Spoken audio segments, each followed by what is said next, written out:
සාරදා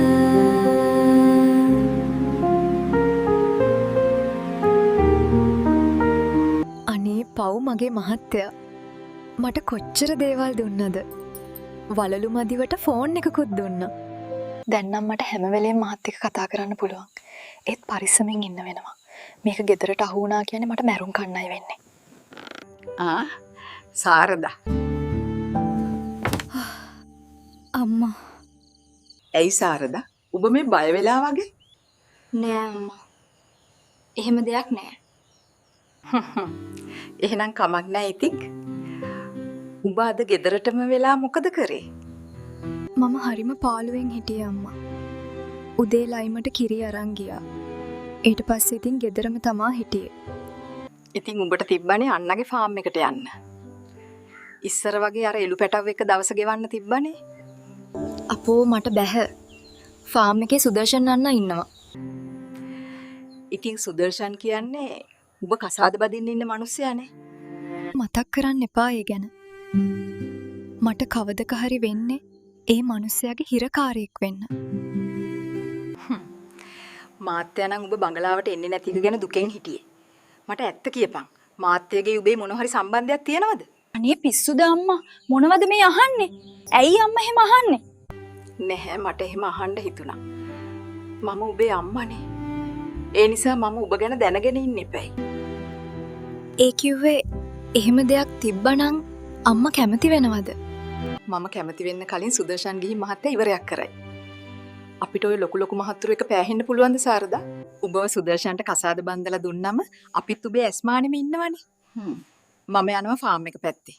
ඔබත් එනවා නම් වරින්. අම්මා ගිහින් එන්න. මම ගෙදර ඉන්නම්.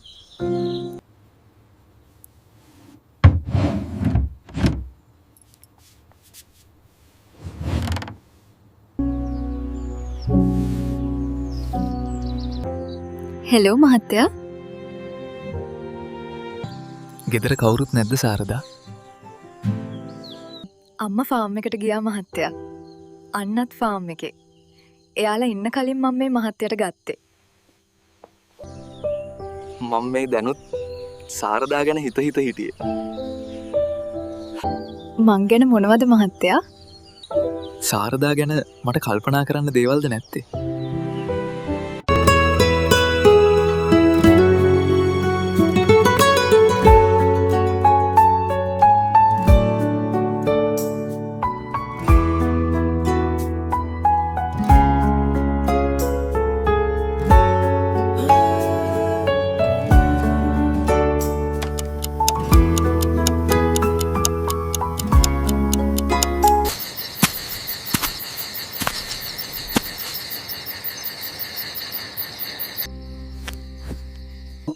සාරදා ඔබ මොකද තනියම කතා කරන්නේ? අම්මා ආවද? මට ඇහුණෙවත් නැහැ. මම මේ සින්දුවක් කියා හිටියේ. ඒක පුදුම සින්දු කියවිල්ලක් නේ. මෙච්චර අඳුරු වැටෙනකන් ඔබ කාමරයට වෙලා සින්දු කියද හිටියේ? මුළු ගෙම කළුවරයි. හෙට උදේම ලේස්ති වෙලා ඉදපන් කෝවිලට යන්න. ඇයි අම්මා බංගලාවට යන්නේ නැද්ද? මම බංගලාවට යනවා. ඔබ තමයි කෝවිලට යන්නේ. සුදර්ශන්ට ඔබත් එක්ක කෝවිල් යන්න ඕනා කිව්වා. අනේ අම්මා. ඒ කියන්නේ හෙට සාරදා සුදර්ශන් එක කෝවිලට යනවද? මම කොහොමද සාරදා මේ මිනිස්සු එක්ක ඉන්නවා බලන්නේ. මට තේරෙන්නේ නැහැ මොනවා කරන්නද කියලා. හෙලෝ මහත්තයා. මහත්තයා තියලානේ. අම්මගේ කතාව ඇහුණද දන්නේ නැහැ. අම්මා ෆාම් එකට ගිය ටිකට සුදර්ශන් අම්මගේ ඔළුව කන්න ඇති. දැන් අම්මත් හදන්නෙම මට සුදර්ශන්ව ජෝඩු කරන්න.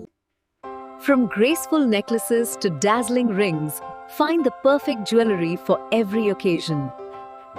Every piece tells a story of beauty, elegance, and love. Discover timeless sparkle crafted to shine with every moment. Wear confidence. Wear luxury. Wear forever. AGA Jewelry.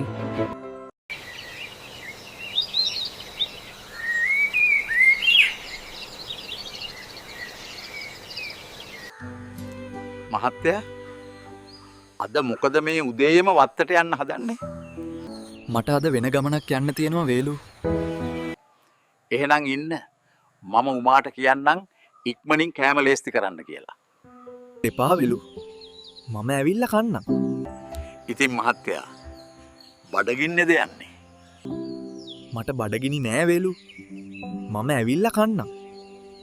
අනේ මන්ද උමා මට නම් තේරෙන්නේ නැහැ මහත්තයට මොනවා වෙලාද කියලා. මේ ටිකේම මහත්තයගේ හැසිරීම හරිම වෙනස්. මටත් ඒ ගැන නම් දැනিলা තියෙනවා.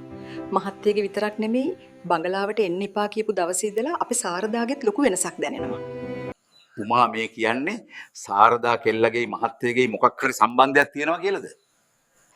සුදර්ශන් කියන කතාවේ ඇත්තක් නැති වෙන්නත් බෑ. ඔය සුදර්ශන්ට පුළුවන් වෙයිද අපේ සාරදා කෙල්ලව හොඳින් බලාගන්න? මොකද බැරි. පොඩි කාලේ ඉඳලා වත්තේ හැදිච්ච කොල්ලානේ. සාරදාට ඉතින් හරියන්නේ මේ වත්තේම හැදිච්ච කෙක් තමයි. අපේ කෙල්ල ඔය මිනිස්සයට වැඩි කැමැත්තක් නැහැනේ උමා. මට ඒකගේ කතාවෙන්ම තේරුණා. අනික ඔය සුදර්ශන් කවදාවත් මේ බංගලාවේ වැඩට නම් එන එකක් නැහැ. එහෙම වුණොත් මේ බංගලාව බලාගන්නේ කවුද? සුදර්ශන් නැරුණම මේ වත්තේ අපේ සාරදාට කැපෙන වෙන කවුද ඉන්නේ? රාජේන් කියන කතාව ඇත්ත. අපි මේ බංගලාවට වැඩ නොකර හිටියානම් කොල්ලගේ ෆාම් එකක් දියුණු කරගෙන ඒකෙන් ජීවත් වෙන්න තිබ්බ. ඒම වුණා නම් සාරදා වුණත් සුදර්ශන්ට මීට වඩා කිට්ටු වෙයි. ඔයාට ඉතින් මේ බංගලාවෙන් එහාට ලෝකයක් තියනවද? වේලු කවදක හරි නැති වෙන්නේ මේ බංගලාව නිසා තමයි. පුංචි කාලේ ඉඳලා මාව ජීවත් කෙරෙව්වේ මේ බංගලාව. උඹලට වටින්නේ නැති වුණාට මේ බංගලාවයි මේ බංගලාවේ මිනිස්සුයි මට වටිනවා. ඒ නිසා මම මේවා පණ වගේ රකින්නවා. අනේ මන්දා. ඔයා ඕන දෙයක් කරගන්න වේලු. මම නම් දැනගෙන හිටියා මහත්තයා නිතරම කෙල්ල ගැන අහන්නේ මොනවා හරි හිතේ තියාගෙන කියලා. මාත්‍යා සුදර්ශන්ට වඩා ආදරෙන් මගේ කෙල්ලෝ බලාගනී. ඇයි මහත්තයා මේ කලබලෙන්? ප්‍රශ්නයක්වත්ද? මට කෝවිලට යන්න ඕන රාජ්. ඇයි මහත්තයා මේ උදේම කෝවිලට යන්නේ? අනික මහත්තයාට කෝවිලට යන්න තියෙන හේතුව මොකද්ද? වත්ත ඇතුලේ පන්සලක් නැති වුණාට තවුම කිට්ටුව වෙන්න පන්සලක් තියෙනවා. මහත්තයට ඕන නම් මම හෙට එක්කන් යන්නම්. මම කෝවිල් යන්නේ වදින්න පුදන්න නෙමෙයි රාජ්. එහෙනම් මම යන්නේ සාරදාව බලන්න. සාරදා කිව්වද කෝවිලට එනවා කියලා? කිව්වේ නැහැ, මට ඇහුණා. ඊයේ මම සාරදා එක්ක කතා කර ඉද්දි එතනට උමා ආවා. උමා සාරදාට කිව්වා උදේම කෝවිල් යන්න ලේස්ති වෙන්න කියලා. හැබැයි තනියම නෙමෙයි, සුදර්ශන් එක්ක. මහත්තයා ඒකද උදෙන්ම කලබලෙන් ආවේ? දැන් කෝවිල් ගිහින් මහත්තයා මොකද කරන්නේ? මට සාරදාව බලන්න ඕන. රාජ් අපිට යමුද? මහත්තයා මේක හැඟීම් වලින් තීරණ ගන්න වෙලාවක් නෙමෙයි. දැන් මහත්තයා කෝවිලට ගියොත් සුදර්ශන් මහත්තයා ගැනයි සාරදා ගැනයි තවත් සැක කරයි. ඉතින් සැක කරපු දෙන් සාරදා මගේ, එයා අයිති මට. ඒක සුදර්ශන් දැනගන්න ඕන. මහත්තයා ඔය සෙල්ලම් කරන්නේ අර අහිංසක කෙල්ලගේ ජීවිතේ එක්ක.